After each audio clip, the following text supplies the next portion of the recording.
Are you struggling for consistency in your sim racing? Does your iRating look like a roller coaster? If so, we have good news for you. The way to get more consistent is to first understand what you're doing differently than the professionals. And VRS is the answer. With our competitive subscription, you will have the telemetry, setups, tutorials, and everything else you need to fully analyze your driving. Our data packs and the ability to compare your driving with the best in the world will show you exactly where to adjust your inputs, change your driving line, and shave seconds off of your lap times. And our powerful and precise Direct Force Pro wheelbase and precision pedals are being used by some of the world's best drivers. All these champions agree that VRS hardware is not just the best on the market, it's also priced well below the competition. So if you're looking to upgrade to direct drive and the best pedals in sim racing, VRS is your answer. If you want to get better, get faster, and make it happen sooner rather than later, you owe it to yourself to find out why so many people are switching to VRS. You'll be so glad that you did. Visit www.virtualracingschool.com and learn why the best use VRS.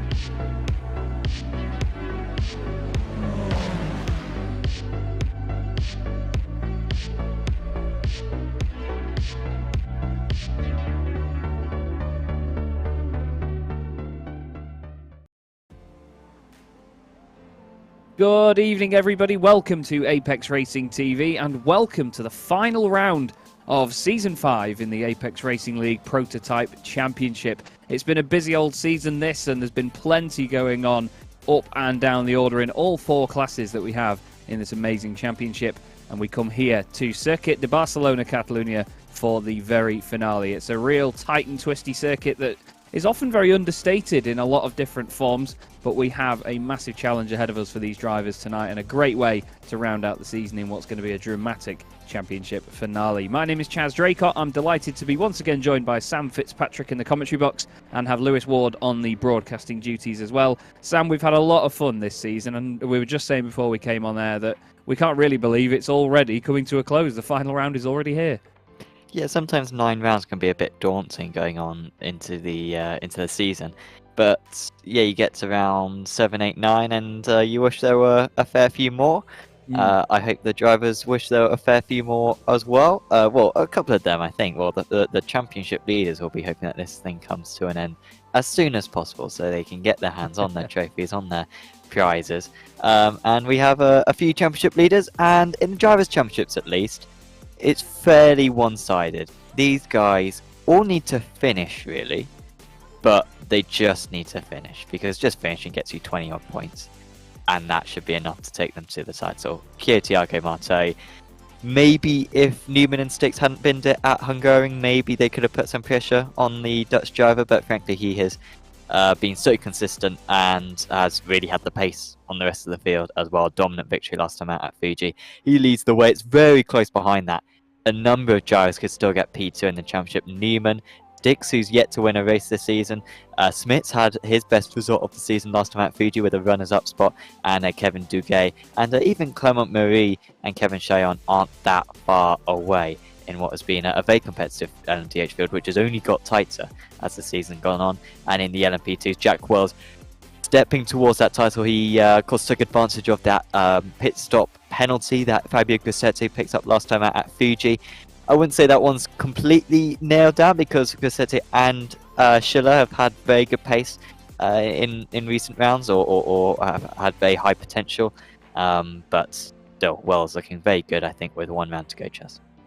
Yeah, absolutely. You know, Jack has been one of those drivers that's just got the job done each time. He hasn't really had any stellar runaway performances with it, but he's just been scoring the points as he needed to, and it's great to see that it's still nice and close in the LMDH AM Championship. Qualifying's just got underway now, but we'll look at our LMP2 Pro standings, where Anders Meyer is top of the pile, and it's looking very, very tasty for him as well. He just needs to finish with Bogdan Moldovan in sight, basically, just to make sure that he wraps this one up tonight. But there's only 3 points between Moldovan and Delatraz as well. And just having a quick look at the drivers that are here tonight, they are both here as well, so we do have a straight fight between those pair. Emmanuel Gachea has been unbelievable at the top of the LMP2 AM Championship, but Harley Smith is still keeping him honest at the moment. Louis Araya, I think, is just a little bit too far away as things stand right now, but at the top, Harley Smith still in with a chance. And that's the thing, Sam, you know, they're still slightly one-sided, like you say, but I mean, even in the teams championship, when you look at this, considering how many cars are involved in each team, there's still potential for it to get shaken up. You never know, do you? Yeah, this one's much more live. It's the LMTH team battle, probably the tightest championship we've got because we've still got 3 teams with a good chance. Deutsche Payment Esports with a good run of form recently. They actually took the lead of the title for the first time this season after Fuji with Core Sim Racing, showing some good pace honestly recently. Newman and Styx have been in good form, but haven't always got the results. I mean, Hungarian obviously a fortnight ago was a good example, and Delta V Racing have arguably been the most or the best team in form recently, and they are in 3rd place, so still keep an eye out for those drivers. And in the LMP2's Walk Racing, they took the lead mid-season, and they have been edging away from ATRS Academy, but that one could still change. Bogdan Moldovan sort of leading that one with Sutinu Maihe as well, his teammates, and also Emmanuel Gachea, of course, as well. So top 2 drivers from each team out of 3 drivers score points for their squad. So yeah, that's sort of how much it can change. You sort of always got that backup if you got those 3 drivers. Yeah, definitely. You know, it's always good to have strength in numbers, let's say. But the thing is, you need to make sure that your drivers are all performing, because I'm sure we've both seen it between us, Sam, over the years of commentating and broadcasting, that sometimes strength in numbers can be a bit of a nightmare for some teams as they all try and figure out who's going to go ahead of who and who they're going to sort of prioritise in terms of an order, if any team orders come into the fray. Kyo Thiago Marto is currently a 2nd clear of Frank Smits at this moment in time. He is really, really flying right now. Frank, of course, looking good there in the Hydro Race Geodesic racing car. Sasha Englehart's gone 2nd fastest, and now he is displaced by Sven Newman in the Core Sim Racing 1 car.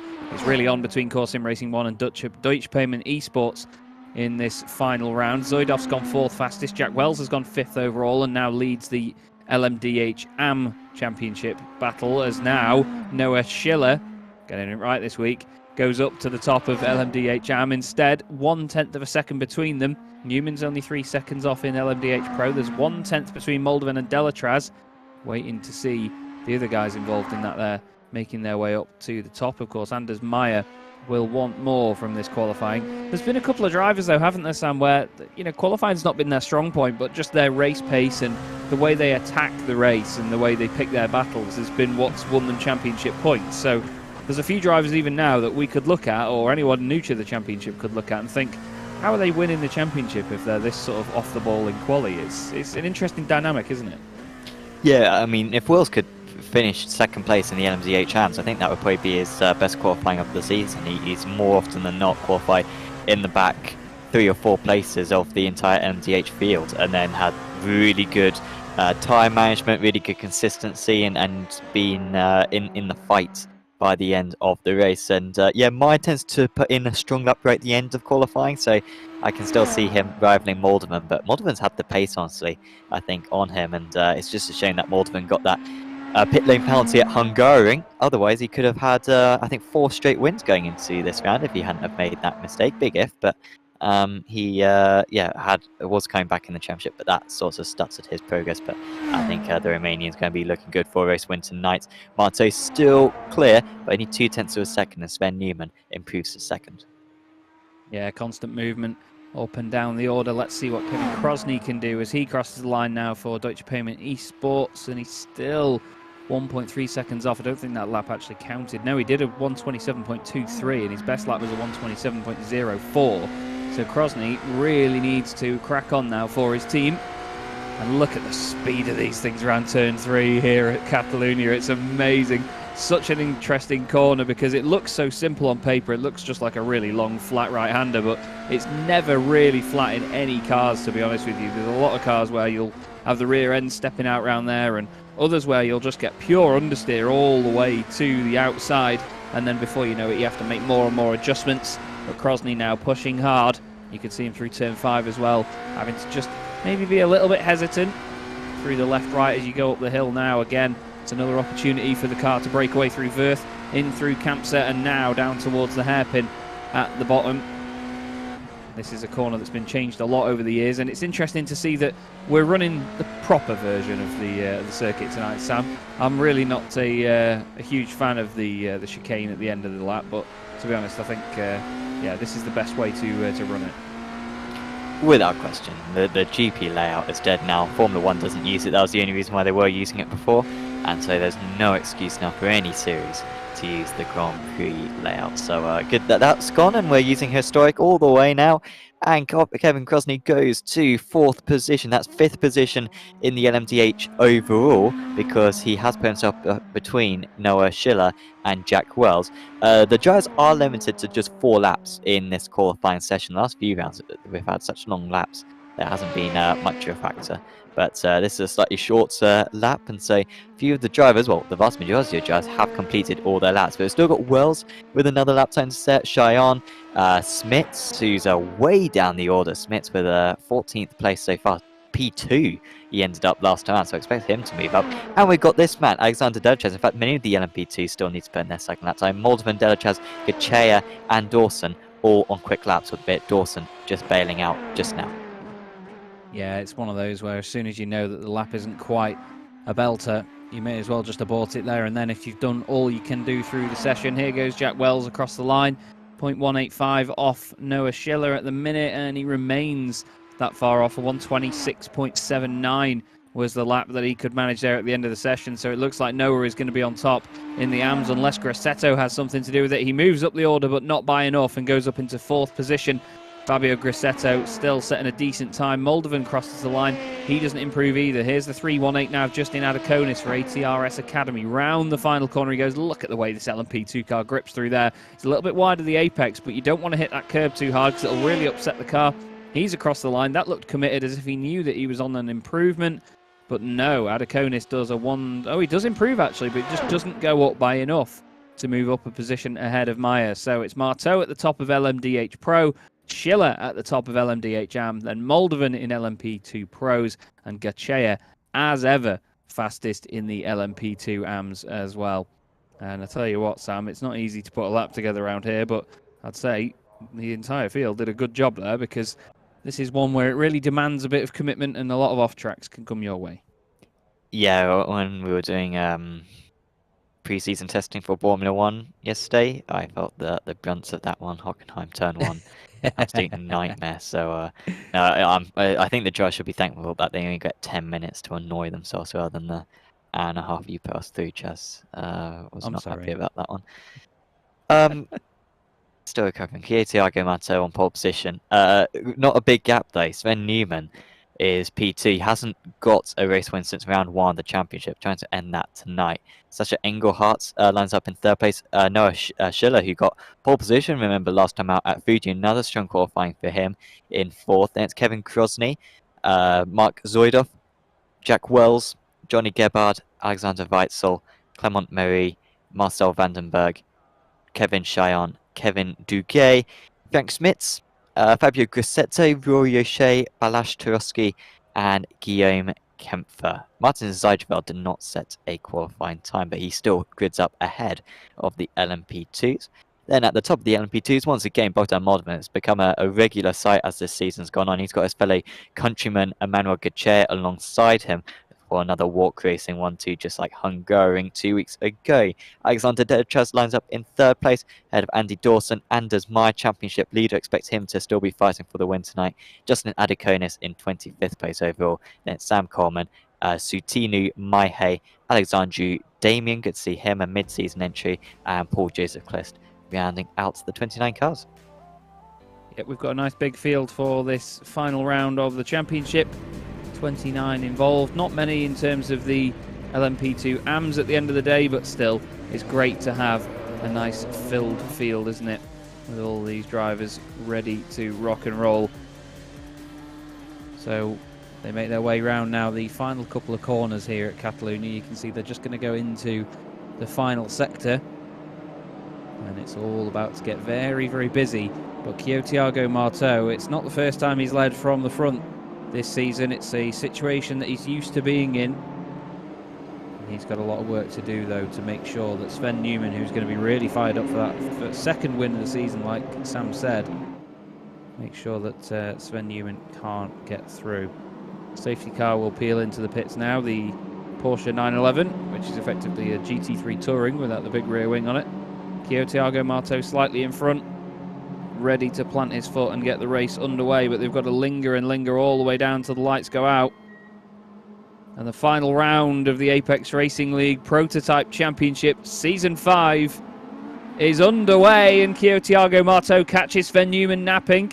Look out for Noah Schiller on the second row of the grid, side by side with Sasha Engelhardt. He now dives into the right-hand side. Engelhardt gets enough of an overlap to move in front. Noah Schiller needs to be careful, as now Engelhardt goes down the inside of Newman. He needs to try and attack the core machine, because, of course, they're fighting in the Teams Championship. Looks all nice and tidy so far for the LMDHs as they go round turn 3. But great start by Thiago Marteau, getting the job done there. And now the LMP2s will be getting underway, Sam, with their run down to turn 1. Oh, that was close to contact there.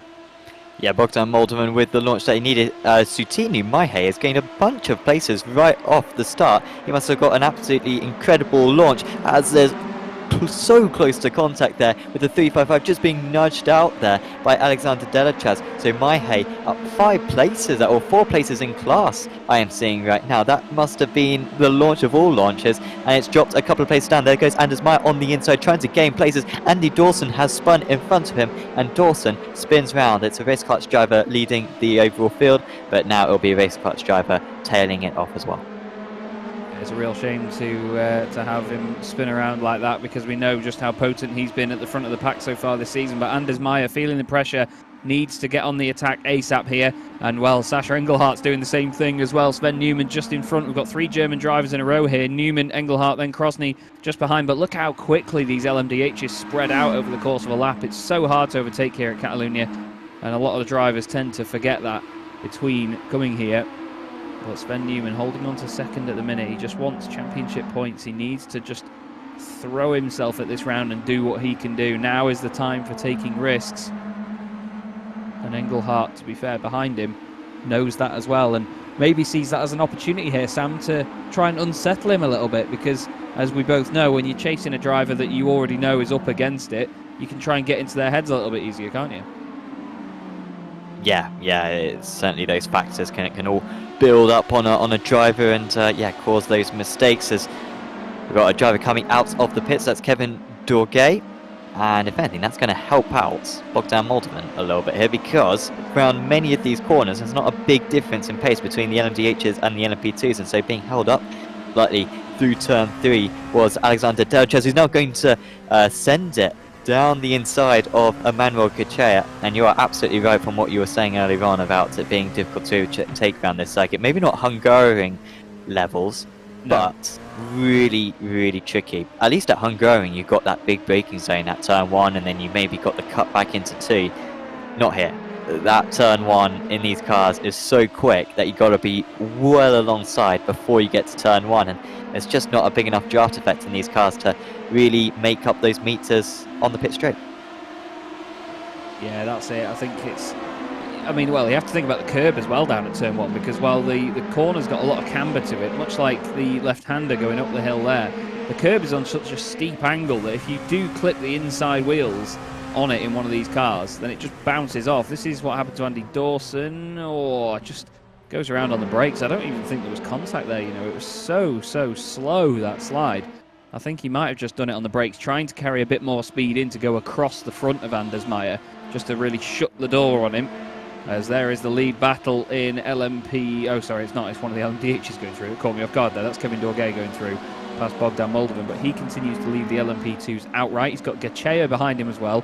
We've seen that a couple of times so far this season, haven't we, actually, Sam, with the 2 Walk Racing drivers, first and second, in their respective classes as well as overall in the LMP2, and that's good for championship points. Yeah, it is. Yeah, because of course you score points for your overall class position, or your car class position, not your AM Pro class position. So it is a little bit confusing on the timing tower. I do appreciate with Moldovan leading the way, but that is good chair behind him, not Delachaz. So Delachaz currently P3 really out of the LMP2s, but second place out of the LMP2 Pros. Jack Wells leading the way in the LMDH AMS because Noah Schiller dropped down the order in the early stages, and this is certainly the earliest that Wells has led a race. He's only won one race so far out of the 8, despite leading the championship, is Jack Wells. That was back at Sebring, and that was, I think he was about 15 seconds behind 10 minutes into the race on that one, and then everyone spun ahead of him. And to give credit to Jack, he had really good time management as well, and had the pace certainly to win it at the end, and won by quite a canter as it turned out. But yeah, this is slightly unusual for Wells, and well, he'll take a second race win of the season if he can take it. Yeah, you just need to see what comes your way now in the final round. Make of it what you will, because the drivers know there's no further chances beyond this point. This is the final call, and they have to just see what is available on the table here. They have to sort of take these moments early on in the race to assess where your rivals are around you, where other drivers are performing a little bit better, where you might not have the pace on them, where they're later on the brakes. There's so many details you have to pick up on while still trying to run your own race. It's a really, really tough time, and especially in cars that are as fast as this as well. It's a real art form indeed, but that's what makes it so exciting to watch this championship. You know, these guys do not hang about at all, and these cars just look amazing, they sound amazing, and boy do they go. They're like little scale electric cars because they're just so glued to the road everywhere. That's why it's such a surprise when they let go all of a sudden as well. We look here at Johnny Gebhard, second place at the moment in the LMDH AMS, and Jack Wells now leading that class. Will be very, very happy indeed with his position. And again, it's one of those performances where he's not qualified right at the sharp end, so to speak. You know, he's not been dominant during qualifying, but he's just made it work and got into the lead. And now he's going to run a controlled race all the way through to there. I imagine if Drew Adamson, Beast Racing team manager, was watching, he would certainly be making sure that Jack just keeps his head in the game.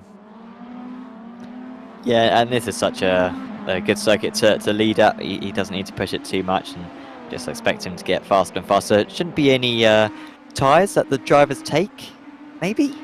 At Hungarian they did take rears, certainly in the LMP2s. They can afford to take 2 tyres with the amount of fuel that they take in these cars, but not all 4, otherwise you're going to lose over 10 seconds. Albeit at Fuji it was a viable strategy. It really just depends on what the temperature's on the day, really. A few degrees can make the difference when it comes to that, so watch out later on if there's some longer pit stops. The best way to find that out is by clicking on the live timing link in the description below, provided by SDK Gaming, where you can see the lap times for all the drivers, the best lap times, the gaps between the drivers, and yeah, also those pit stop stationary times as well. Of course, big thanks to SDK for offering some prizes to the drivers. A few of the drivers will be getting a year-long subscription, which will enable them to have the live timing and the overlays and the syncing between commentators and broadcasters, and of course a fantastic heads-up display as well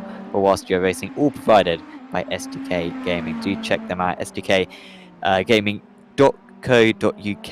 in order to get yourself a 14-day free trial. Big thanks to them for supporting Apex Racing League, and of course helping us with our broadcasts on Apex Racing TV. Yeah, I have to admit, you know, I'm not just vouching because I am here on Apex right now, but the SDK overlay is what allows me to do my broadcasting as well. You know, it's an amazing tool, and you can always customize it, make it look how you want, and make it work in ways that you want. It's a very versatile bit of kit, whether you are just streaming your own point of view as a driver, or whether you're doing it as a broadcaster with broadcasts like we're doing today. You know, it's just a fantastic, fantastic bit of kit. What else is a fantastic bit of kit is Anders Meyer, but he's actually under pressure right now from Sam Coleman. Sam in the ATRS Academy car, one of 2 actually in tandem, just sort of chasing him at this moment in time. Once again, the ATRS cars are in chronological order from 317 to 318, which is what I enjoy. But Meyer doesn't seem to be able to get on the power as much here, actually, Sam. He's not really been able to make as many strides forward as we usually see him making, because he can sometimes pop up the order very quickly from where he qualifies. Well, I mean, other than that, he's not really lighting the timing screens up at the moment. Frank Schmitz and Clement Marie battling curiously over 12th and 13th. They are up in 6th and 7th in the championship, but for some reason they are struggling a little bit at the moment. Schmitz with a poor qualifying, but he has been able to get past Marie there, so he's up into 12th position. And fortunately for him, he's only got 6 seconds to Mark Zoidoff up in 5th place, so that one might be recoverable for him, as here was the move. And it was interesting at Fuji. I was looking back at some of the replays, and you do get some draft in this car. As you can see, really, really respectful racing between these two. They've been so evenly matched throughout the season. But you do get a bit of draft once you get to sorts of like a mile and a half down the straight, and at that point, then the gaining rate can be quite strong. So it might be around this Barcelona circuit, because you're going onto the pit straight so early, or so fast, apologies, that maybe they will get a bit of draft at the end of the straight. I'm not really anticipating it, honestly, because it's so tricky to follow anyway, but that might be a crumb of comfort which brings a bit of overtaking to this race. Yeah, you're absolutely right, actually. But dependent on the speed that you're doing, there is definitely a curve to how much the slipstream affects these cars, and there really is a nice sort of peak point that these cars can get to before they reach their terminal velocity at the very top end. And the drivers are able to eke out that extra sort of 5% or so down here. So it might not always be, coming in handy for overtaking and giving a guaranteed overtake like DRS. This isn't Formula 1. We don't have to manufacture the overtaking here. But there may still be the chance that it just keeps them a bit closer together, because the infield of this lap, as we could call it, the middle sectors, are so tight and twisty. Look at this, these cars aren't really in their most comfortable habitats here in the slower start-stop bits. They want really high-speed flowing corners, left, right. And to see the drivers have to guide them around there is what separates the field. We're going board with Andy Dawson now as he makes his way back through the pack. He's chasing down Alexandre Damien, and he is in 2nd place at the moment in the LMP2 AMS. He's going to look down the inside but not actually go for it here. But again, the slipstream didn't seem any more exaggerated there than it normally is in the LMP2s, because we know that they have a bigger, stronger slipstream effect than the LMDHs, don't they? Yeah, significantly stronger, albeit it has got weaker, I think, in the last build in iRacing. I think it did get weaker, but it's still like 2 or 3 times more than what the LMDHs is. I think this one's just a matter of time. It'll be around this part of the circuit that Dawson's going to send it. Still, slight defence there from Damien, but now he's gone wide at turn 5, and it will be the race car's driver to get underneath and up one of those positions. Just for context, he's 11.5 seconds off the leader's Bogdan Moldovan. He's 11.5 seconds off the leader. Bogdan Moldovan is Andy Dawson. And at the moment, his lap times are 10th slower on that last lap, so he's got good pace as Dawson. And I can see him getting a podium from here, but he has made life very difficult for himself. Yeah, that's the thing. You have to look after number 1 over the course of these races and think of the bigger picture, but it's not always easy to do. When there's an opportunity at an overtake, you will see the drivers that don't want to hang back from that and don't want to sort of take any second chances. They'll just try and go for everything they can. Sometimes drivers will overly send it and they'll push a little bit too hard over the course of a race, but one driver that's not pushing too hard right now but still opening up a decent gap is Bogdan Moldovan at the very front of this field, and he has got his teammate behind him as well for a bit more comfort in 2nd position, both of them leading their respective classes right now. But to be fair, Anders Meyer just needs to gain another place or so just to really cement this, doesn't he? Just to make sure that there's no possible way that he could lose out in any sort of horrible circumstances that could come around in the last moments of these championship fights, I should say. Yeah, this is really unfair for Anders. I like the guy. I think he's, been a good component of this league, along with Porsche Cup, which he won the Pro-Am Championship in. But he might actually make me have to do maths this evening, which I wasn't anticipating doing, because he is in that 5th position at the moment. I think he's fine. Because he's got a really good job score as well as Anders. His worst result is an 8. Actually, no, apologies. No, he's got a rubbish job score. He got a 0 job score. So no, that's not the case whatsoever. Ignore what I'm saying. But it's 25 points. I think he's fine. But I will, get the calculator out. I think at the moment, if it ended like this, he'd win the championship by about 10 points. But with the way that Moldovan is driving, Maya's got to... I think Maya can finish last in this race and still win the title. But he's still got to complete the laps. He can't finish more than 5 laps down. That's the big one. But Moldovan, credit to him. He's making it work. And once again, my mind goes back to Hungarian, where Moldovan was leading, and he cut the pit entry line and got a 40-second penalty. And if it weren't for that, honestly, I think the two of them would have been probably tied going into this final round. Yeah, that's the thing. It's tiny moments like that, isn't it, that affect the championship. I mean, there's been this whole thing going on about Felipe Massa in the 2008 F1 World title at the moment, which I just think, it's just a load of rubbish though at the same time. But, when you look at it, Massa was leading the race involved and then, dropped down to the pits and had the fuel hose issue, which obviously is what dropped him right to the back of the pack as that got sorted out. And without that, he would have been 6 points clear and he would have won the championship by, 5 points or a little bit more if it had, have still played out the same way from that point. But I don't know. I like Felipe, but I don't know. I never pictured him as a world champion. I don't know whether that's on topic or not, or whether that's just me being harsh, but just, I don't know. It wouldn't have lined up. It's not because Lewis won it, but it's just, I don't know. I didn't ever see him as championship winning material. But still, did he win this race in 07? I think he did. I think we can yank this back onto conversation. We may need to check that. Get the shoehorn out. Get the shoehorn out, Lewis. We'll make it work.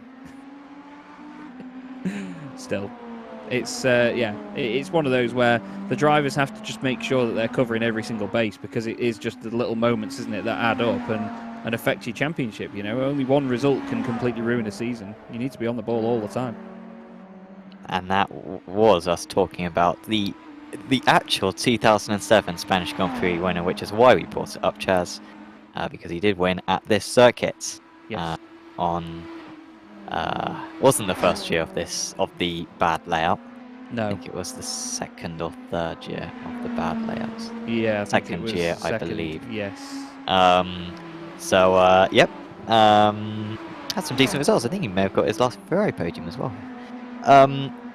Any other random Felipe Massa stats, please put them in the YouTube chat. We will always appreciate them. Frank Schmitz has got good pace, and it is just a shame that he absolutely had a mare in qualifying, and that is why he's 14.6 seconds off the lead, because Schmitz, runner-up last time out at Fuji, he could have well been up in the top 5 at least. I think he would have been Engelhart, Krosny range with Schmitz.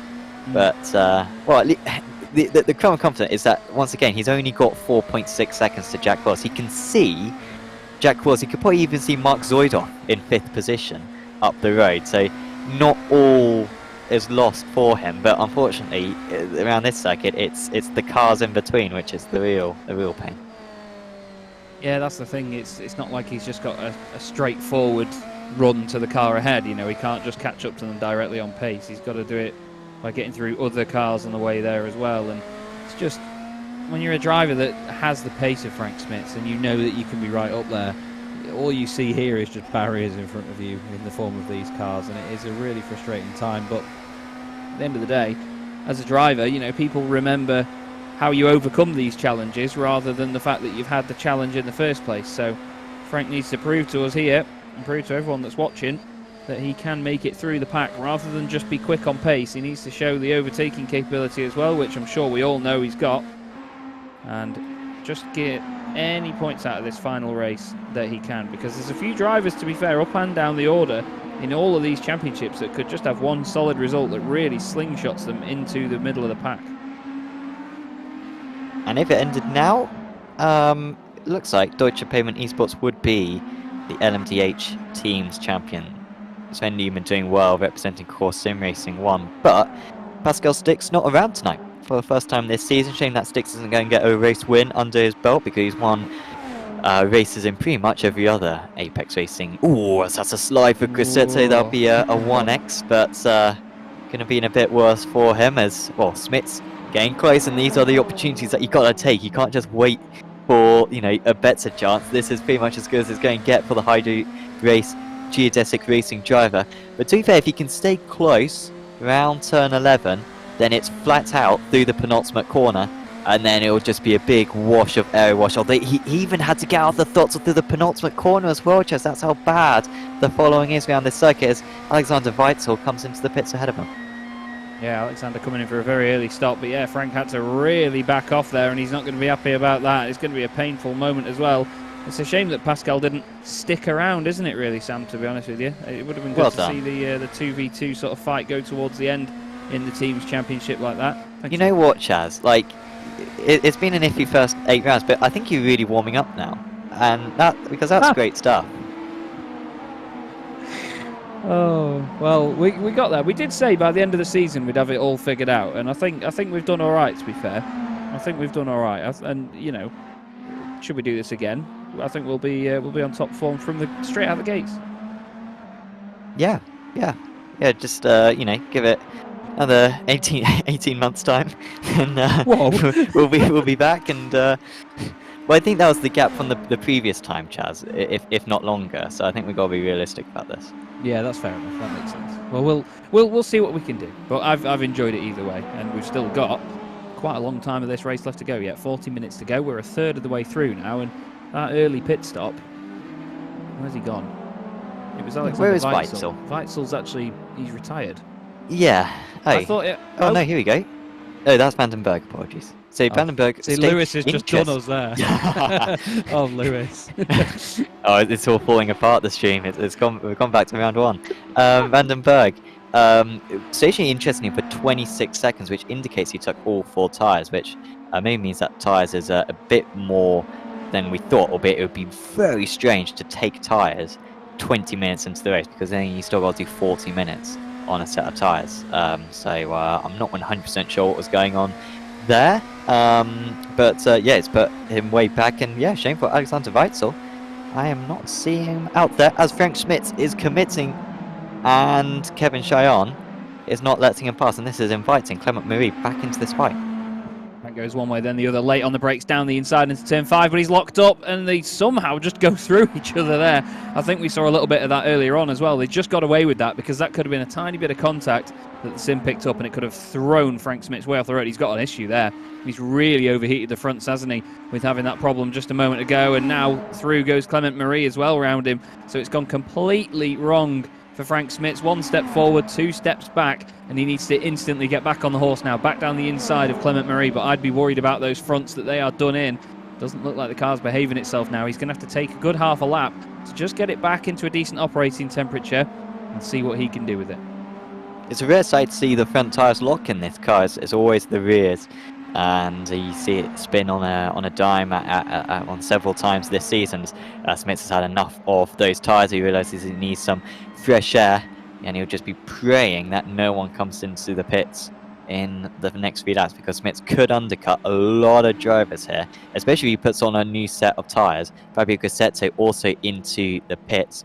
And well, if we just stick with these guys for a bit, let's see if they are on the jacks for the entire time, and see if they are going to take all 4 tyres. It'd be fantastic if we had some animations, but unfortunately we don't quite have that in iRacing yet. But it does seem like they are going to be stationary. No, they are back on the ground. So no, they are just taking normal. Or is Grassetto? No, Grassetto, is he in the air? Yeah. No, he was in the air. Wow, so he has taken tyres. Interesting. So Smits with 2 tyres, Grassetto with 4. Indeed. I wonder what effect that's going to have later on, because let's not forget, we're not even at the halfway point of this race yet. So the guys need to make sure that if they are going to try and nurse the car to the end and try and make it work from this far in, then they are going to have to put a lot of effort into consciously managing those tyres. That's the thing.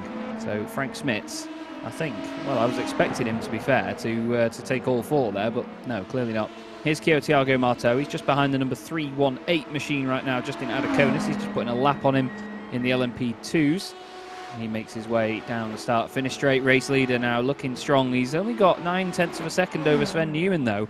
So Sven has definitely not faded away into the distance. But now traffic is involved here, Sam. It's going to make it a completely different scenario. But look at the capability there of the BMW. It's just not that much more than the LMP2 around there. It's just the power on the exit is where it gains the time. But we've said it all season, haven't we? The handling characteristics are very similar in these two cars, so you need to wait to the straights and the big punchy parts of the circuit to get it done in the BM. Yeah, big threat, particularly around the final sector around the circuit, to lose a lot of time sat behind another driver. Not necessarily because you're going to be held up a whole lot, but because of that turbulent air and struggling to follow.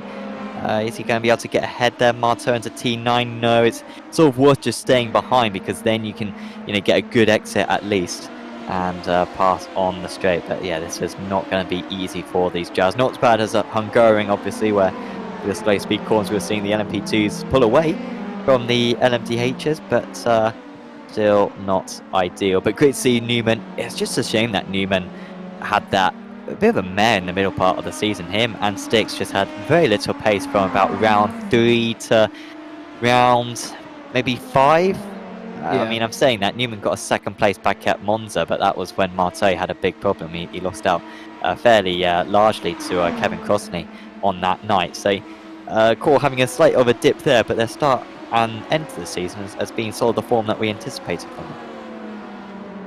Yeah, it's interesting though how the form changes over the course of the season. Sometimes it can just be down to drivers sort of like or dislike of a circuit, but then other times it can just be down to mental state and other things affecting them outside of the sim, or different things going on in life. We always say that real life comes first before sim racing, and those people still need to sort their priorities out. But I do agree most of the time. Anders Meyer coming out of the pits now. He's pitted early. We've seen him do this before, actually, haven't we, Sam? This is another thing that's developed this season, is Anders pits early sometimes, just to make sure that he's out of traffic, doesn't have to fight anybody. Sure, he loses a bit of slipstream here and there, but it means that you don't have to back out and brake early because of the car in front and compromise yourself for them.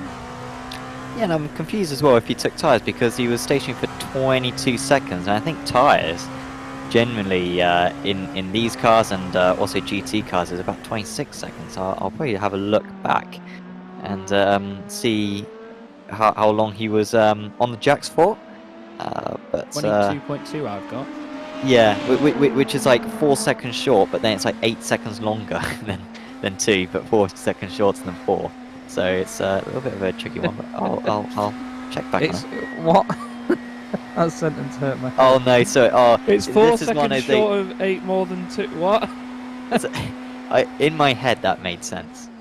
So basically it's 26 seconds, so he's 4 seconds less time than is necessary to take 4 tyres, but he took 8 seconds longer than it takes to take 2 tyres. You get what I mean? Yes. Yeah. Yes, I'm there now. I'm there. Thank you. But he was on the jacks for the entire 22 seconds. Maybe he took 3 tyres, but I'm not even sure if you can do that. I think he took 4. But maybe the tyres just take less time in the P2 than I thought they did. That's not on the track, Yeah, I think.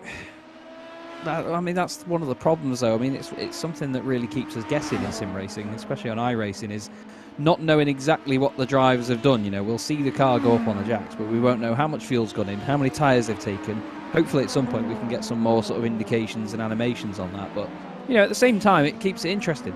It keeps us guessing, and it keeps us sort of, speculating over what the drivers are planning and how they plan on attacking the latter stages of the race based on their strategy. So, there's best of both worlds with that. Sven Newman, he's getting the worst of both worlds at the moment, because not only is he having to follow Thiago Marteau around that, but he's getting the aero wash as well and has to back out of it to make sure that he makes the final couple of corners, but he's still in touching distance. It's now down to 0.6 of a second after being 0.9 earlier on. Bit of traffic in the way to help him with a little bit of slipstream, and now he remains in contact with Thiago Marteau. This is definitely Sven Newman that we expected to see throughout the whole season. But after that iffy first round for Thiago Marteau, he's just been so insatiably fast all season. And he continues to be the yardstick now for everybody, even in this last race. But I feel right now that Newman's having to push very hard, as you see by that bit of overcorrection there, or bit of corrective oversteer, I should say, that he is having to push hard to stick with Marteau, and potentially Marteau might not be even breaking a sweat here. Yeah, if he is going to win this race, I think he's going to have to do it via strategy. Maybe he could pit one lap earlier and put new tyres on, or maybe if Marteau's planning on taking all 4, maybe Sven will just take the 2. It'll be fairly obvious actually what they're doing, because you're not going to take all 4 tyres and pit after 35 minutes. If you're taking all 4 tyres, you're going to pit earlier. And these MDH cars go for a while. They can go about 45 minutes on tank fuel. Maybe a little bit short around this second, maybe close to the 40 minutes. But yeah, still decently fast. So yeah, if you're taking all 4, you're going to be pitting a fair bit earlier, so you can actually have time to take advantage of those tyres. Fair few drivers into the pits. Top of the LMDHs who have pit is Frank Smits. He did only take 2 tyres though, of course. And then so far in the LMP2s, everyone has taken tyres. Top of that one is Anders Meyer, as it stands. And Meyer actually setting his personal best lap and was faster than anyone else on that last tour of the circuit on those fresher tyres. He's about a second faster than the drivers he was stuck behind. Well, he needs to make sure that he keeps this pace up though. That's the thing we said earlier, didn't we, that he was going to try and pit to make sure he's got a bit of clear air so he can just run his own pace and go as quick as possible without having to compromise for the cars around him. Just gone over halfway through the race now, so we'll see how the drivers get affected by the half hour that's gone and the half hour that's left to go, because we both know that even in an hour-long race like this, fatigue can set in. You can get complacent, get in too much of a rhythm. And hopefully for Jack Wells, he's not doing too much of that right now either, because he's got 0.3 of a second back to Johnny Gebhard, who is right behind him now for Deutsche Payment Esports. So the pressure is definitely not gone. There's the usual digital camouflage rear wing of the Beast Racing cars. And he's gone down the inside of the LMP2s now. Look, Johnny wants to just make sure he follows him through as well, makes life nice and easy. This is an interesting chase. There's a flash of the headlights there from the LMP2. I'm not quite sure why. It's not like they've done anything wrong, to be honest with you. And then behind them, Noah Schiller is in that as well. Kevin Cheyenne also trying to make something of it. There's 2 names that we hope we wouldn't get together on circuit with different pronunciations of double L's and CH's. But Schiller is into the pits now, and he's going to break away from that pack and try and get a bit of an undercut potentially.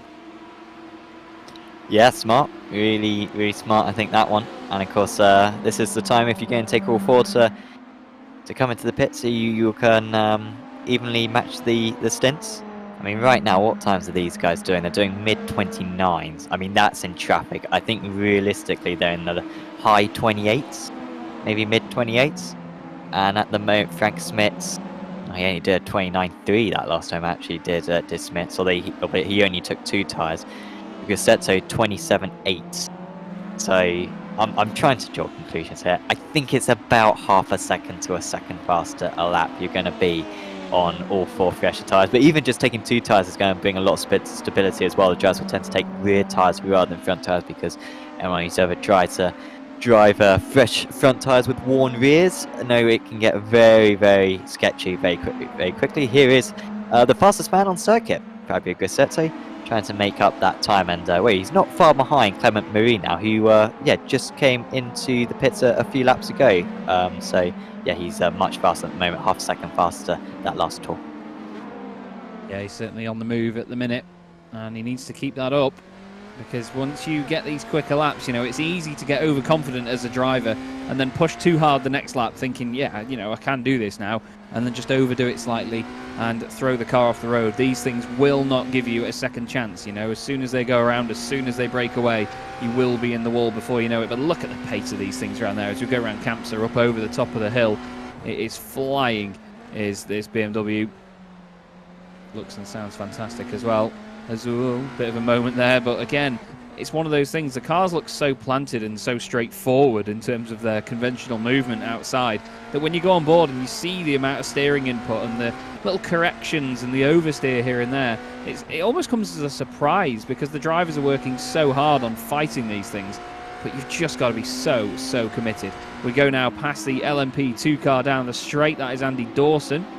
That has unfortunately dropped down the order since the beginning. There's one of the other LMP2s coming out, actually. I think Andy's made his way past them now.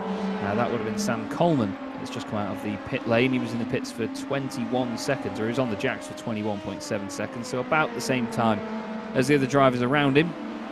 But as the LMP2 traffic goes through, Andy doesn't really get held up there, does he actually, Sam? Because a lot of it was done down the straight, so he didn't have to compromise his lines or anything. He can hold that gap. Yeah, that's pretty good for him. So everyone in the P2s who have pitted so far, all 4 tyres then. As Emmanuel Gautier has come into the pit, so too Alexander Delachaz. Now this could be close between these guys, if they take all 4, and which I'm almost certain they are going to, and Anders Meyer, because Anders Meyer has been about a second a lap faster than these guys since he came into the pits earlier on in the race. And so Meyer may have got himself into a podium position here, but he was a fair bit behind. He was about 5 seconds behind before the pit stops, before he made his own pit stop. Yeah, I mean, one of the things that whenever I've done like an endurance race or something, I've always hated the fact that it's so easy to get involved or too involved in your own head trying to calculate what everyone else is doing on the circuit. You know, you just try and think, right, if I've pitted and I've saved this much time, this guy's going to do this and he's going to do that. You try and add it all up, and you know, you just try and plan out in your head where they're going to be and prepare yourself for it mentally. But you need to just take it as it comes in a race like this. You know, there's so many classes as well to think about. There's cars all up and down the field that could affect you, and all the traffic that you've got to consider as well. There's 2 classes in amongst all of that. So it's certainly a fight in many different directions here. You'll feel like you're really spinning plates if you try and over-calculate stuff. We ride on board now with 3rd place in the LMP2 Pros, which is Alexander Delatraz. And he's got traffic now coming his way in the form of Mark Zoidoff in the Rukanor Racing machine, car 108. Clement Marie not too far behind that as well. But I'd say, to be fair, Sam, touch wood, that a lot of the traffic and the overtaking and lapping and all sorts has been very well behaved this season. That's been one of the highlights for me, I'd say. Yeah, it's been really good. Yeah, considering how tricky these cars can be to negotiate mods cars. Very good driving standards. Delachaz got ahead of Gautier during that pit stop sequence. So Gautier was about 1.5 seconds longer stationary, and Delachaz was so close going into the pits that was enough for him to get ahead. And Meyer, who I was speculating might be ahead of these guys, a couple of seconds short. But with that traffic that has just made their way past Emmanuel Gautier, Meyer has got a fair bit closer, but now with those older tyres will struggle. Interestingly, Moldovan, in a move of arguably rogue confidence, has decided to stay out, and considering that he's on old tyres, that is very confident. But I imagine he may have had some intel from his teammates that they were in traffic, so no need to cover off the undercut. But yeah, Bogdan, very confident there not to immediately cover off. He's happy to stay out and doesn't feel like that from Delachaz right now. Yeah, he's just keeping his wits about him, isn't he?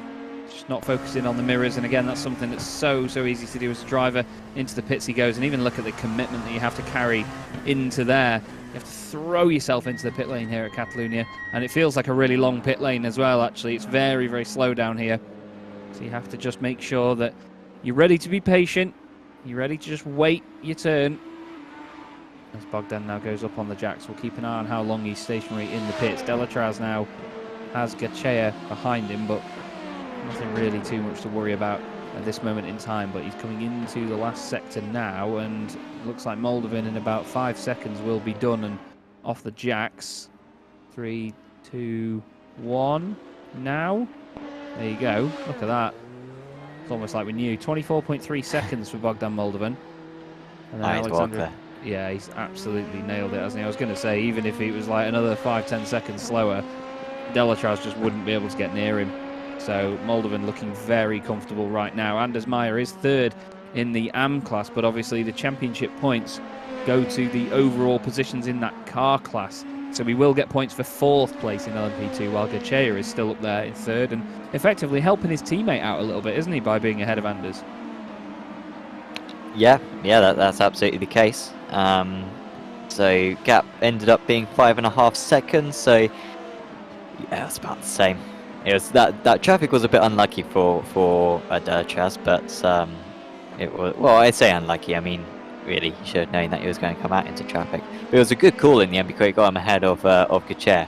But yeah, ruled out any chance of him really mounting an attack on Moldovan. So looking very good now. Alexandre Damien leads for the first time, I believe, in an Apex Racing League event. And it's tightening up a bit as well. 1st and 2nd, only 0.6 between them. And then we've got the Deutsche Payment esports jars. Now, we've seen this before. 2 weeks ago, going on to the last lap, Sacha Engelhardt was leading and had no tyres left. And Kevin Costner was able to overtake him at turn 1 on the final lap to take his second race win of the season. These guys are not far off the lead, Chaz, and this is the time when when you want a team manager to come on the blower and sort this one out, because Costner's the fastest man out of the top 4 right now. He needs clean air if they can possibly give it to him. Yeah, Sasha, it's James is the call you'd be expecting right now, but yeah, Kevin Crosney certainly on a mission, and I do expect to see maybe Sasha just move over slightly down the straight here. I'm not sure, we'll have to see, but these Deutsche Payment esports drivers, of course, strength in numbers, as I said before, with 3 of them on the grid tonight. Johnny Gebhard second in the LMDH AMS. There's not really an opportunity for Engelhardt to move over here because he's still quite a while in front. I think if they are going to do anything, I think it'll be a while yet. I think they may just try and work together because the slipstream isn't strong enough that they need to overtake each other and keep swapping places down the straight, for example. You know, this isn't like MX5 racing or even like Caterham racing, for example, where you can overtake from about 20 car lengths back and win the race from 12th at the start of the last lap. So these things, I think, are a little bit more level playing field when it comes to that, and it's going to be the pace on the infield or the middle of the circuit that makes the difference here. This is still an interesting one to keep an eye on, though, because Thiago Marteau still leads this race from Sven Newman. Neither of them have pitted yet, but there's only half a second between the pair of them. Thiago Marteau is on his way to win the championship, but Sven Newman still wants to spoil the party slightly and get another win to boost his confidence. And I really want to see a rogue 0 tyre stop here. None of these guys are going to take 4 tyres because there's no point with 19 minutes to go. But if you take 0 tyres, I think you might save 2 seconds or so. I think the fuel is slightly shorter than 2 tyres. And so Newman could take the lead here if he took 0 tyres. And then, but I mean, that would be a huge, like, absolute go. As here they go, they're both into the pits. Well, let's see if Newman's been able to save any fuel. Let's see if he will go for the kitchen sink strategy and go for 0 tyres. Or is Marteau going to be able to keep that lead? We're expecting both of them to take 2, but yeah, see how this one goes. This could be decisive. Yeah, we need to just keep our eye on the times on our timing screen. No, he's not taking tyres. He's doing it. He's doing it, Jazz. Is he going to be able to get ahead? Here we go. Is the absolute baller move of taking 0 tyres going to work out? No, he's not. He's not going. He's not going. Here he goes. No, he hasn't worked, Jazz. Oh man. I thought he was just going to make it work, but no. So it's a stalemate back out of the pits again. 0.3 of a second between the two of them down to turn 1. Engelhardt, Wells and Gebhard have all gone through and not pitted on that lap either. But wow.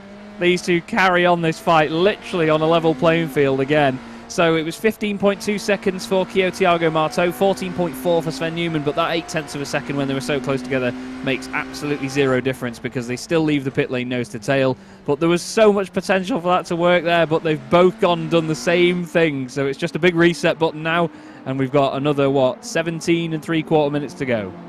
Well, they didn't do the exact same thing, but they had the same, similar pit stop time. So Newman managed to save 7/10 there by not taking any tyres.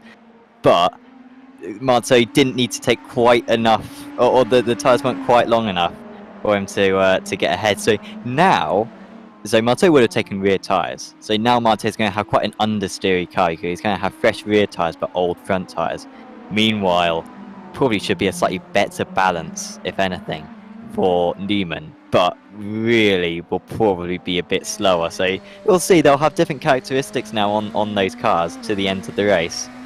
Yeah, I think maybe the opportunity may have been on this outlap when his tyres were a bit cold there. Marteau hasn't been able to quite do anything, Newman, but he's keeping him honest all the way. Yeah, and that's what we love to see, though. We don't want a runaway winner. We don't want somebody to just disappear off over the horizon. We want to see a battle right to the end of the race, right to the end of the championship as well. And oh, that's a lovely shot there for the sponsorship logo across the rear wing. That looked fantastic, didn't it? As it glinted across the rear wing in this beautiful Spanish sunshine that we've got for the final round of the Apex Racing League Prototypes Championship. And, well, Season 5 has been a lively one. It's been a very quick one as well. I can't believe how it's flown by, but like we were saying before, we just want more. And I think Sven would probably want more as well if he's finding his mojo again later on in the season. Just a few more rounds could have been pivotal to just see him try and swing it the other way, but at the moment, it's Kio Thiago Marto reigning supreme as ever. Jack Wells actually leads the race outright, though. He's not pitted yet, and he is the last car to pit. But again, he's just running his race, and it's almost like, you can see from the body language of Jack's car, it's almost like he just switches off from everything that's going on around him. It's like he's just hot lapping, and he just gets everything done as he needs to do it. Into the pits he goes. A little bit hesitant on the brakes there, but it's such a long entrance to the pit lane, you can easily catch yourself out by trying to drag it out too far. I was just...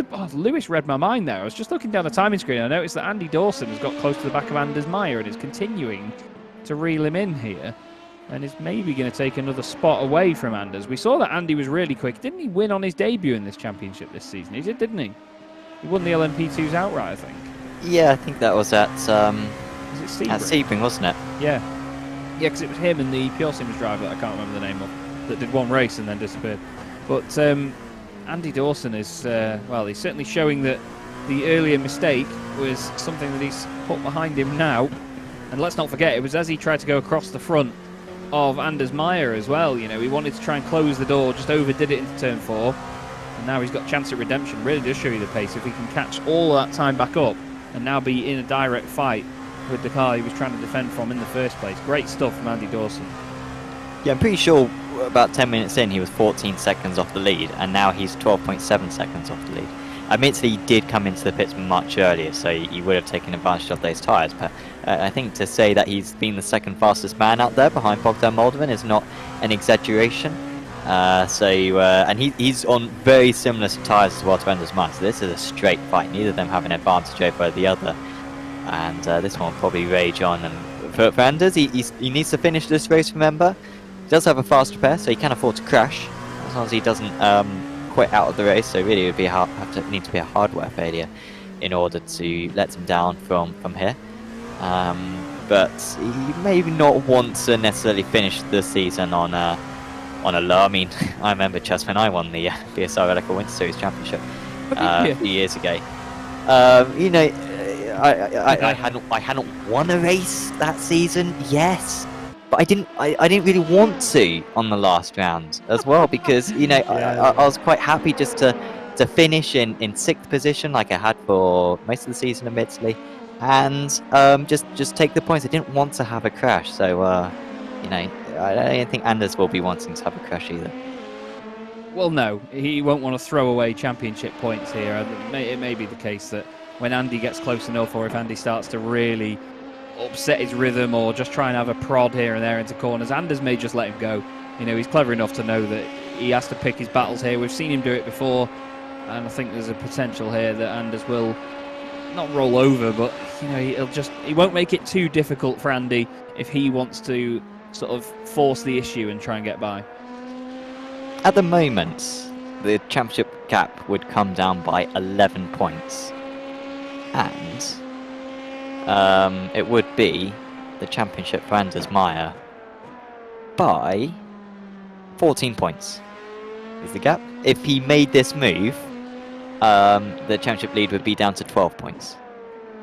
So that's a little bit of an update when it comes to that. It's all good for Anders, basically, but it'll look quite nice if it comes down to just less than 15 points. We'll look back in the season and think, wow, that was very close.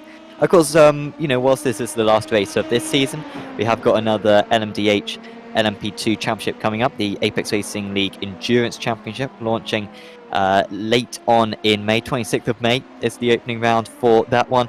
6 rounds, £1,500 of cash prizes, along with all the usual prizes as well.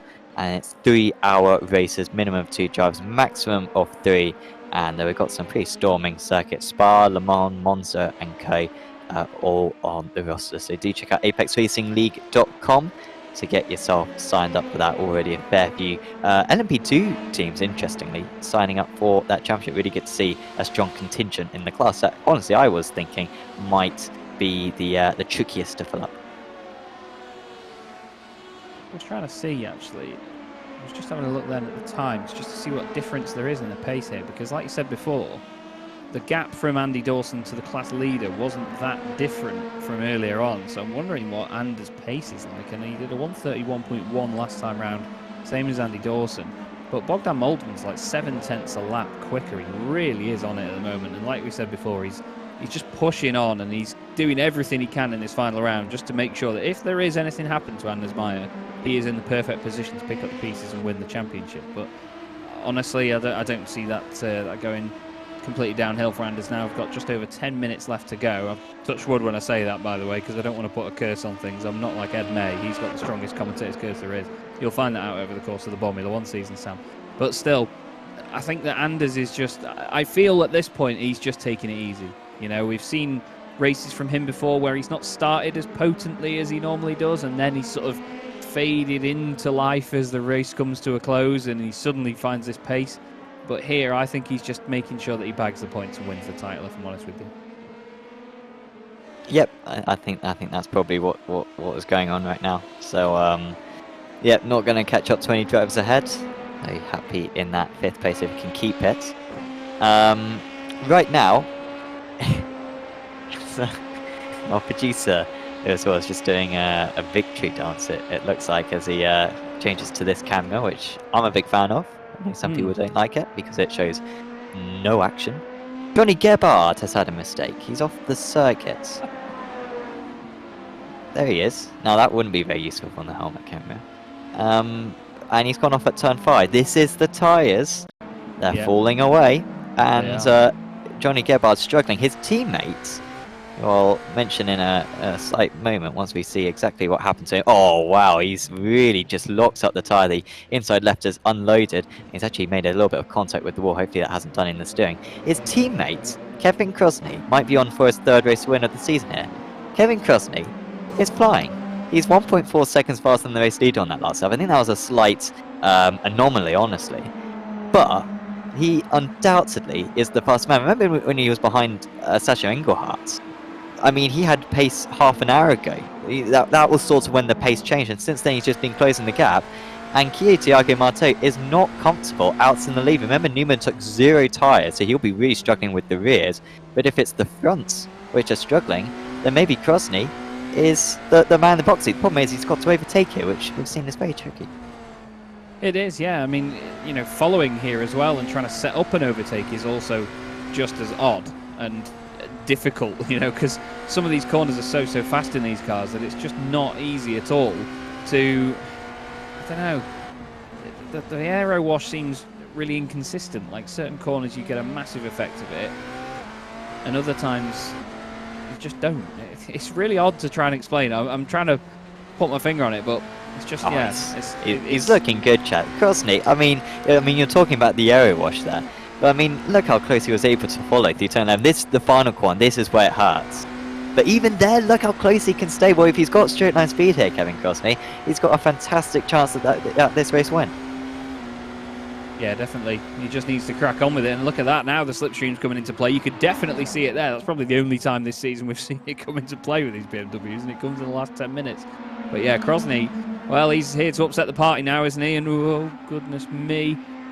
He's just making sure now that he's all over the back of Newman for this team's championship. That's his concern. He's not thinking, you know, let's sort of try and hold Thiago Marteau back. He's just saying, right, we need to just have a fight now, mate. We want these championship points from you guys.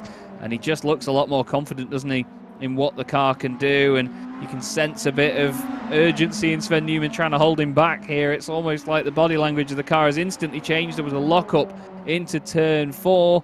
And he's still, I don't know, sorry, turn 5, wasn't it? Back up the hill. Yeah, Thiago Marteau's going to see this in his mirror. He's going to love it. He's got no front tyres, Newman. I don't think Marteau has either. I mean, through turn 4, Crosney was just using a fraction of the tarmac that the car ahead was using. And so he can actually just put the car where he wants it. I mean, you're going to see it through here as well. Just mid-corner, he can actually grip it up. And then it's so easy on the throttle as well. I mean, Crosney needs to make this move absolutely straight away, but he has to get out of the throttle again through the penultimate corner. He's much further back this time round.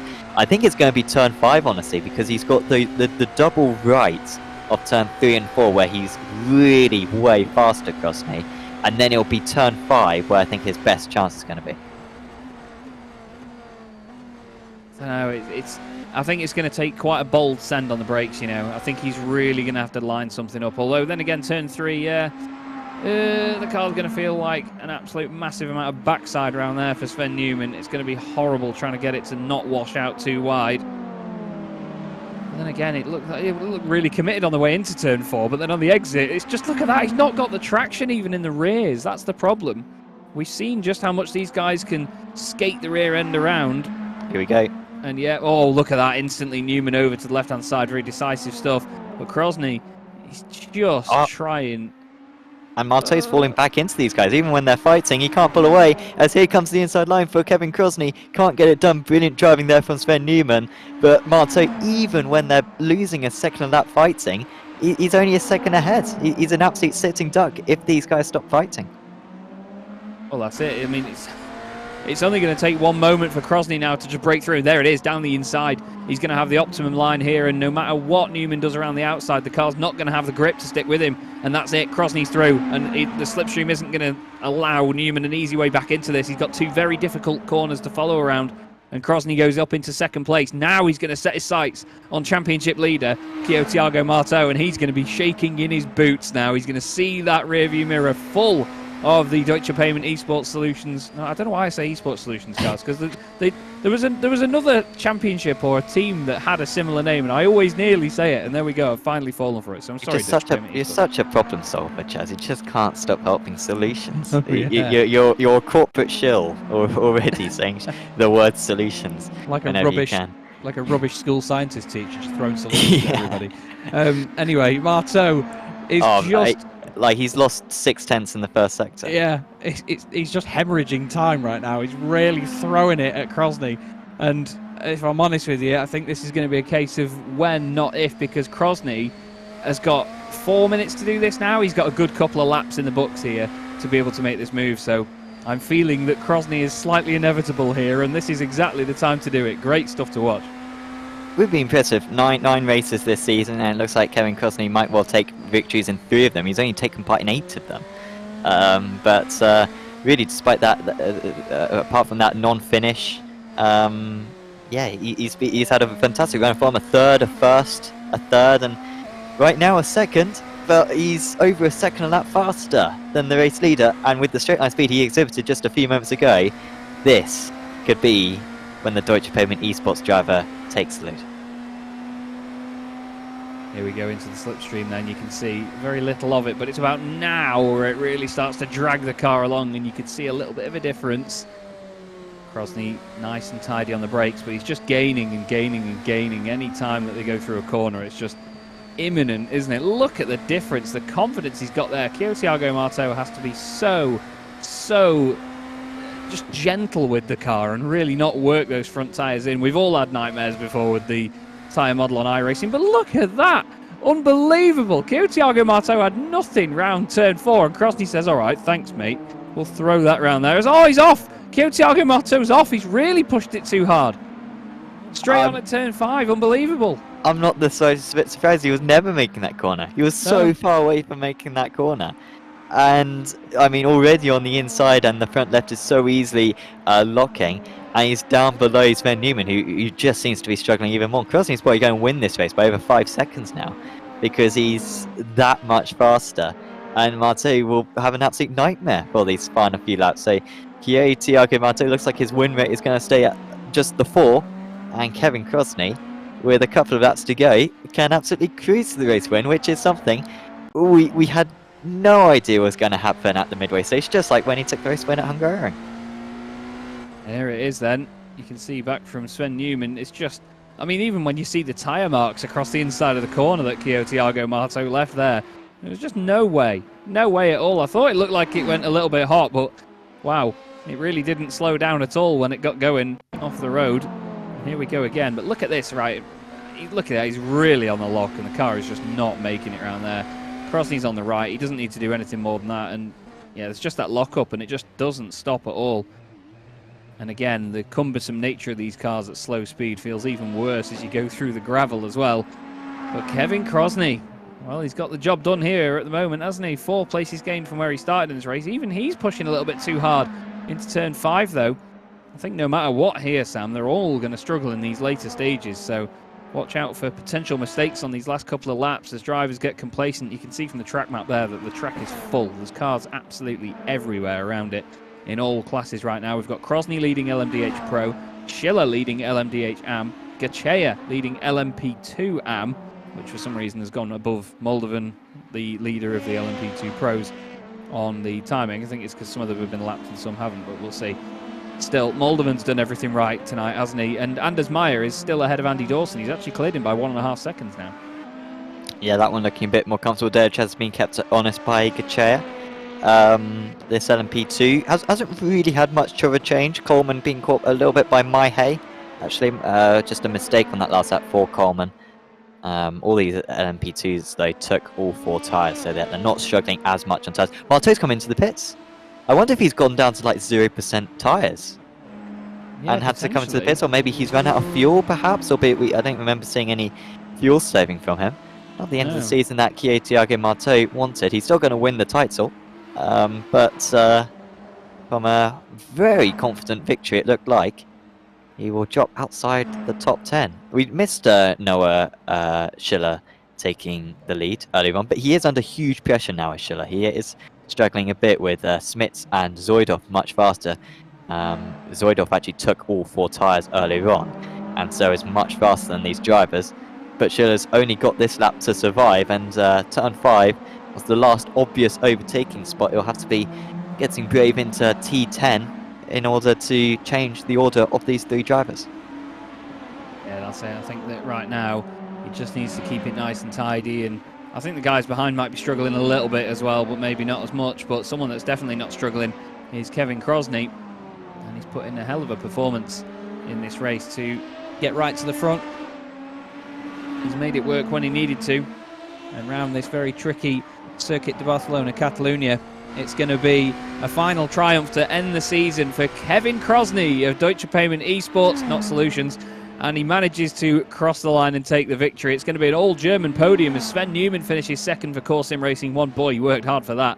And Sascha Engelhardt is going to make it 2 Deutsche Payment Esports cars on the podium. You could hear her hesitate, not trying to say it. Noah Schiller takes the win in the LMDH AM class. Fantastic drive by Noah. And Jack Wells is going to take second, and with it is going to take the LMDH AM title. Very well done. Grassetto, a strong performance, getting 3rd place in his class as well. And Thiago Marteau is going to be... Oh, good Lord. Marcel Vandenberg showing off there around the final corner. But here is Thiago Marteau. It may not have been the final race that he would have wanted in the end, but he is going to claim the Apex Racing League Prototypes Championship title in Season 5. And like I say, it's not the most flamboyant way to do it, but he'll be over the moon. Bogdan Moldovan over the moon with another race win, outright in the LMP2s and in the Pros. But it's not going to be too far behind him for Alexandra Delatraz. And in the background, there he is. Emmanuel Gachea gets the win in the LMP2 AMS, but Anders Meyer is the LMP2 Pro champion. And again, another driver taking the championship win there, Sam, with a race that was far from ideal to get it done. Yeah, his qualifying really lets him down there, and has put him on a compromised strategy, but that defence on Dawson for those closing stages was really good. Wasn't the fastest way to the line, but it got on track position. And of course, congratulations to Emmanuel Gachea for taking that LMP2 AM Championship victory. Fantastic season for Walk Racing, and that was a good way to cap it off. Lost out to Alexander Dalachaz during the pit stop sequence, remember, but was well clear, and with Harley Smith not around tonight, no challenge for Gachea, and I look forward to seeing him around much more. And Jack Wells, 9 races, 1 win for Jack Wells. I am a little bit disappointed that he did win at Sebring. I remember midway through Sebring saying, this guy's probably going to win the championship, and he's probably not going to win a race. He then won a race that day. However, apart from that, he has not. He's had a 3rd, a 5th, a 2nd, a 3rd, a 1st, a 3rd, a 3rd, a 3rd, a 2nd. And that is consistency to take the race, to take the championship. I thought you'd like your internet broken or something. It was that consistent every time you said it.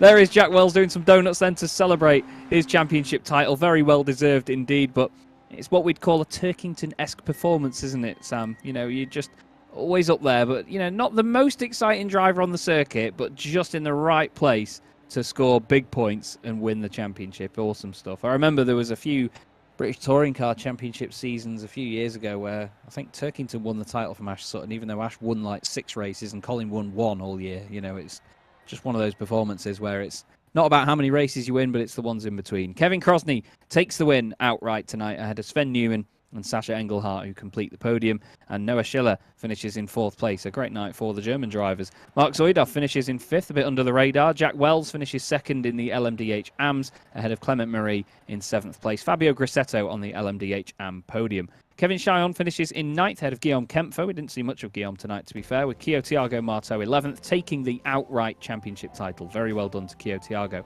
Kevin Dorgay was next up, the Frenchman finishing in 12th, ahead of Frank Smits, and Rory O'Shea, another driver who was under the radar tonight, in 14th. Then we have Marcel Vandenberg, Bogdan Moldovan, the highest of the LMP2s, ahead of Alexander Delatraz and Emmanuel Gachea. Anders Meyer takes the LMP2 Pro Championship. Gachea takes the AM Championship, by the way. And then we have Andy Dawson and Satino Mihai. Sam Coleman finishing in 22nd, ahead of Justin Adakonis in car 318 and 23rd. Alexandru Damian makes it up to 24th position and 2nd in the LMP2 AMS. Then we have Paul Clist 4 laps down, and then the drivers further down than that. Johnny Gebhard, Alexander Weitzel, Balázs Tarocci and Martin Zyvel did not take the start of the race. Yeah, and well, hopefully we'll have some interviews to round off the season with some of our championship contenders and co. And got so many of them, Chaz. It's so nice. Some championships we don't have any. And then these guys want to have a conference. I'm going to be selfish here, and well, actually, no, the driver who I really want to have a chat with isn't there at the moment. So I'm going to let you have first dibs, Chaz. Oh, I don't know. Let's go with Anders Meyer, shall we? Let's have a chat with Anders and see what he thinks, because we've said it just before, Anders. That wasn't the sort of flamboyant race-winning performance that you wanted to win your championship with, but still, it's just one of those that got the job done. Were you sort of taking your foot off the gas a little bit tonight to take that? To be honest, it was because of the preparations for the race. I got my new pedals on Friday, and I couldn't wait to fit them in the rig, so I put them in the rig on Friday night, and then I had the one drive with LMP2 on Saturday, and then Sunday, Monday, Tuesday, I used the time to practice for another league in GT3. So, and yesterday I was at that sim racing event, so the preparations haven't been enough to be on pace in this series. And with the new pedals, I did so many mistakes. Yeah, I'd scared every time I break into a corner. So yeah, I don't like to do it, but I have to blame both myself and the equipment today. Well, it happens, mate. You know, we can't always have it our own way all the time, but still, I mean, it's a difficult track anyway, isn't it, around Catalonia in these cars? There's such high-speed machines on average that it's never easy to guide these cars around without some sort of fault here and there. What was it like having to sort of dodge traffic in that as well and fight with the other LMP2s? It was okay. I noticed immediately that I didn't have the pace. I saw it in practice and I saw it in the quali, and I just had to watch the others drive away in the distance in the beginning, it's frustrating, but I was expecting it because, like I said, you know, going into the braking zones, I didn't really know what I was doing, because the last pedal set I've had for 3 years, and now I had this for under a week, so you know, it feels so weird. But I like the track. I think it was fun with this. With these cars, especially the new layout that I will use for F1 this year. So the track itself was pretty nice, but shame we couldn't. I don't know. With the old pedals, maybe Bogdan would have been stronger today, anyways, because he was really strong today. Good job by him. And yeah, with more time with the pedals, we'll be back where I think I belong, at least. Well, that's it. I mean, you know, it's always interesting for us as broadcasters and commentators to see drivers have form sort of come and go over the course of the season. But aside from any sort of technical changes or equipment changes throughout the season. Do you feel like you've been consistent as a driver? Have you been pleased with your performances?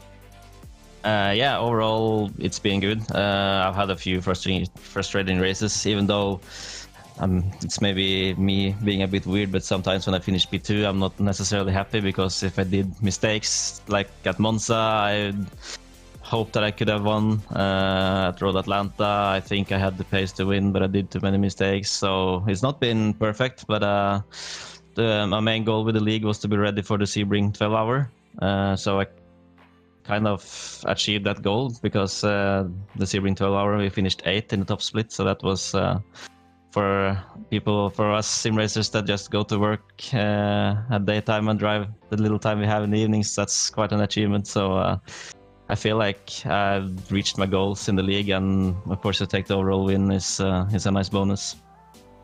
Yeah, absolutely, and it's been a hell of a season in terms of results coming and going, but it's still you at the top of the pile, Anders, and you've done the job, mate. So very well done from all of us here. Is there anyone you'd like to give a quick shout out to before we let you go this evening? Yeah. Special shout out to Carl Frederick, my teammate, who has been my spotter all season. He's been a great help. And to the rest of Racing Lab, racinglab.no, KTM, Widström Motorsports Arena, and CarX.no. And a huge thanks to Apex for racing this league. It's my second Apex Racing League and my second overall win. So I can say for sure it's been a pleasure to drive. So thanks to you guys. Well, thanks very much, Anders. Great to speak to you, mate. Well done on the championship, and we'll hopefully see you again very, very soon. Definitely. Thank you. Cheers. There we go then. Very happy Anders Meyer. You can see that, he was just sort of maybe a bit relieved that he still got the result tonight, though, Sam, because, I mean, having an equipment change like that and it not quite working out, you'd be on pins throughout the whole race, wouldn't you, really, thinking, oh, God, is it going to work out in the end? Yeah, it wasn't perfect for Anders, but I think that was a real smart strategy call from him, and really maximised the result, considering, of course, those setbacks they had in preparation for this round. I'm going to drag up our LMDH Pro champion, Kio Tiago Marto, who joins us in the box now. Kio, congratulations on the title. I mean, how are you feeling right now? Because after all, you really just needed to finish tonight in order to take the title. So, what were the emotions, and how does this feel compared to the other Apex Racing League titles you've taken? Yeah, thank you, Sam. Thanks for having me. Well, I'm quite surprised actually, because I knew I only needed to finish, but this was the least I expected for the ending of this race. Yeah, it was a bit of a tricky end, wasn't it? At what point did you realise I'm going to struggle on tyres here? Oh, I didn't expect it at all. Like I expected the rears to be quite worse, but yeah, once I felt like it was almost impossible to turn in turn 3, I was like, no, I have to bring it home. But yeah, as soon as I knew I got a puncture front left. And I didn't want to take the risk with continuing, because it might disqualify me. So yeah, I just went into the pits, changed tires, and yeah, went for a quite interesting victory lap.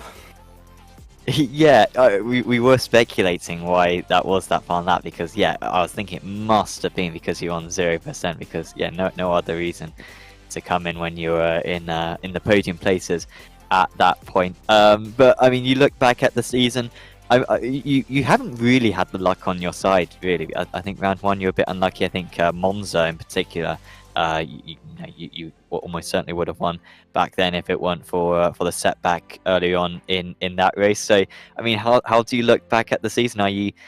How impressed are you by your own pace, because it's been pretty manic? Well, of course, the second season of LMDH on iRacing, and yeah, I wanted to join this league just to get some experience, just to get some track time. And this season it has been quite a season with ups and downs. Well, of course, the very first round of the championship I didn't finish, so yeah, I was thinking like I can't afford any more retirements. if I don't score any major points.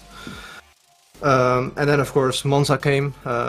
I think one of the best races I've had in terms of pace and recovery. And then of course Hungaroring, my retirement, because of the same issue I've had this race, but this time the left rear. So I think there were some horrible races, but also some pretty good races. I've shown like Fuji, for example. The pace was pretty incredible, and my other race wins in ARL prototype. Yeah, a couple more questions. One, your Discord image. Long story. Ask Austin. long story. Anyone Ask who knows Austin Tim for Cox, Tim Cox is making an appearance in the commentary booth tonight. That's not how you'd think. And also, I believe you are the first man, Kie, to win titles in 3 different cars in Apex Racing League, because of course you won the F3 a couple of times. You won the Porsche Cup as an AM. Who put you in AM was an absolute thick idiot. And then of course now you've won tonight. So that's quite a mantle. What's next? NASCAR? I know, super trucks? I mean, what lies in store now? What car? Well, maybe the Endurance Series. Who knows? But I don't know. I want to focus on LMDH for now, and we'll see in the future what it brings. Awesome. Well, congratulations on the title, Kia. You absolutely deserve it. We're not surprised in the slightest, and it's really been fantastic to see you out there. Is there anyone you want to give a shout out to? Yeah, thank you. Well, firstly, you guys for bringing this amazing league, amazing broadcasts. I really enjoyed them. Shout out to my team, Race Clutch. Thanks to them for having me, trusting me in this car, in this team, and of course, shout out to my family, my friends, for watching all my races. Awesome. Well, thanks for having a chat with us, Keo, and I'm sure we'll be seeing you back on Apex Racing TV very soon. Oh, I'm pretty sure. See you guys. Keo Tiago Marteau there, your champion in the LMDH Pro category. Yeah, fantastic stuff from Keo all season. Like we said, that initial first round of the championship where he finished 13th was such a red herring. You know, he had 9th at the Hungaroring, obviously after that off near the end, and he had a little bit of an off night when you look at the results sheet tonight, but it doesn't tell you the full story really, does it? He led the whole race and had to withstand pressure from Sven Newman all the way through. Let's speak to another champion, shall we? We'll bring into the commentary box our LMDH AM champion, Jack Wells. Jack, we've admittedly been talking about the fact that you've won the championship without really taking a spattering of race wins, but you've got the job done, mate, and that's what matters, isn't it? You must be over the moon. Yeah, really pleased with this. Thanks, guys. I thought today I had a good shot at the win for most of the race, but I bottled that a bit after the pit stop. But I was just trying to take no risk today. I knew it was pretty much in hand, so just the whole season I've just been trying to be super consistent, limit the mistakes to like as low as possible risks, and I think that's worked out, obviously. Oh yeah, you can say that again. It's certainly worked out. But that's the thing, it's knowing when to pick your battles in a championship like this, especially with multiple classes involved. But as a driver, I'm not sure I've asked anybody this season, but knowing that, you know, all the BMWs are in one class and all the Delaras are in one class, knowing that regardless of whether it's a pro or an AM that you're fighting around you, you know, rather than just letting the pros go, for example, from your side, what difference does that make as a driver to approach a championship? Is it as straightforward as just don't let anybody through, or are there certain people or certain aspects of a race where you think maybe I should, you know, let him go or pick a fight here? It was definitely an evolving dynamic, I'd say, throughout the season. I know that in the first couple rounds, me and my teammate were kind of the mindset of don't fight the pro drivers too hard, but then obviously as it went on, I think we saw that we had comparable pace to a lot of the middling and back running pro drivers, so we ended up just battling them anyway. Obviously not fighting them to the same extent as an AM driver if you're in a battle with them, because I mean, at the end of the day, it's just not worth it. But I think definitely trying to keep ahead of them and not make it easy. And what's next on the horizon for you, Jack, with league racing? Is there anything you've got your eye on, or can we expect to be sort of seeing another focused effort on this when it undoubtedly returns? I'm sure.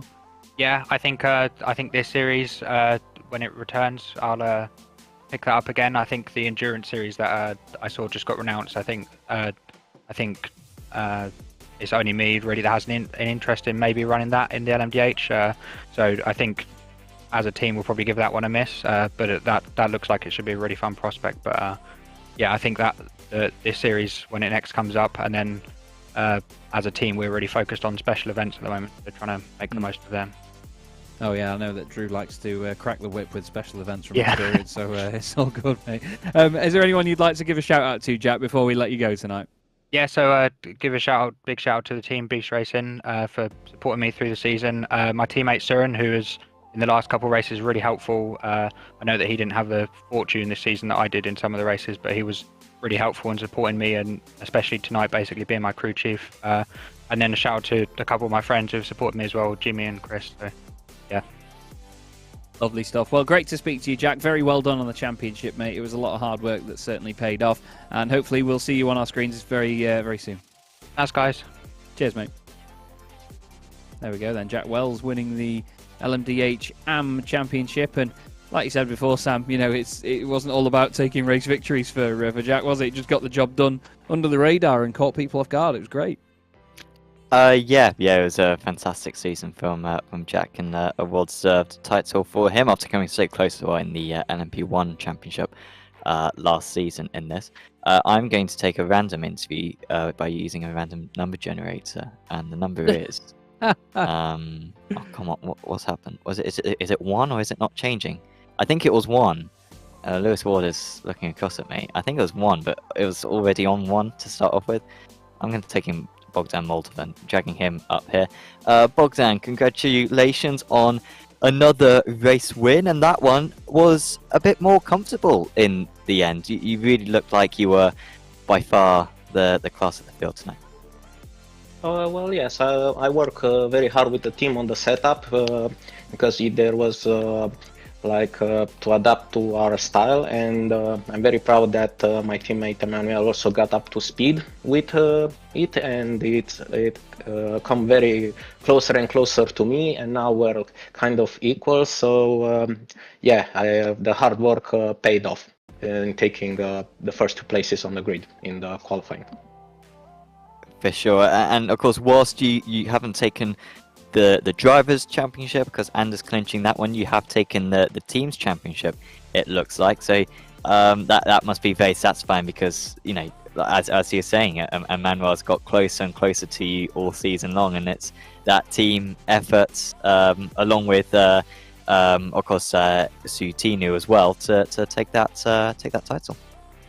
Yes, indeed. It's these weeks we trained very hard, put a lot of effort into it. We had our ups and downs, but in the end, to win the championship, the team championship, it's very good. And also, Emmanuel got closer to me. It's so good because we're looking forward to the endurance championship. So yeah, that's gonna be interesting. And also, he is now like with pace with me, and it's gonna be a very good race for us, I think.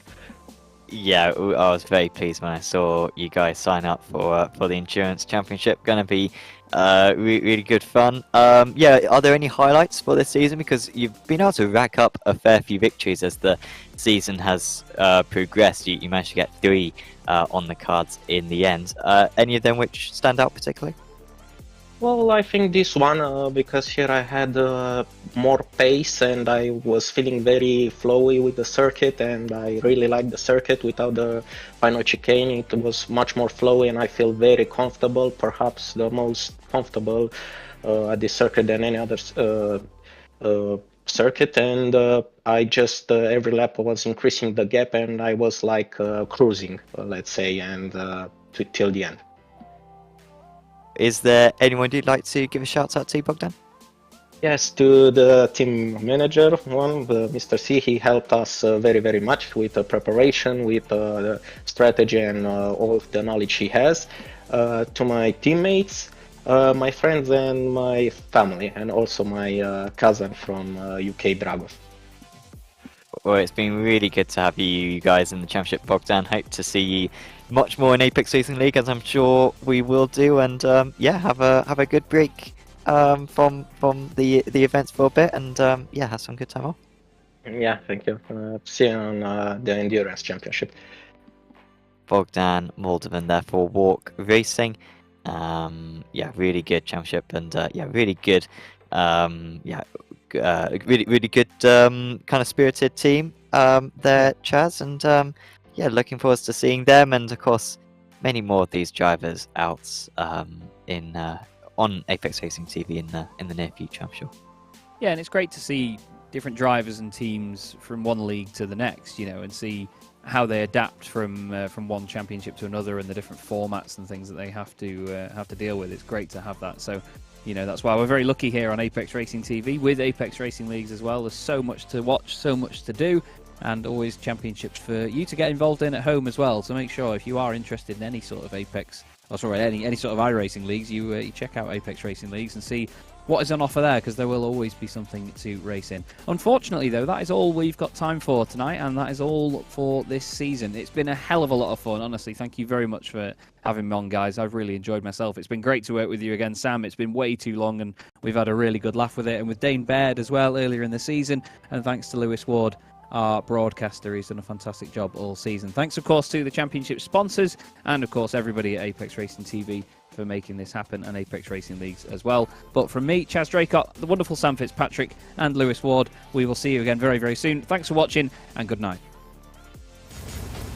Are you struggling for consistency in your sim racing? Does your iRating look like a roller coaster? If so, we have good news for you. The way to get more consistent is to first understand what you're doing differently than the professionals. And VRS is the answer. With our competitive subscription, you will have the telemetry, setups, tutorials, and everything else you need to fully analyze your driving. Our data packs and the ability to compare your driving with the best in the world will show you exactly where to adjust your inputs, change your driving line, and shave seconds off of your lap times. And our powerful and precise Direct Force Pro wheelbase and precision pedals are being used by some of the world's best drivers. All these champions agree that VRS hardware is not just the best on the market, it's also priced well below the competition. So if you're looking to upgrade to direct drive and the best pedals in sim racing, VRS is your answer. If you want to get better, get faster, and make it happen sooner rather than later, you owe it to yourself to find out why so many people are switching to VRS. You'll be so glad that you did. Visit www.virtualracingschool.com and learn why the best use VRS.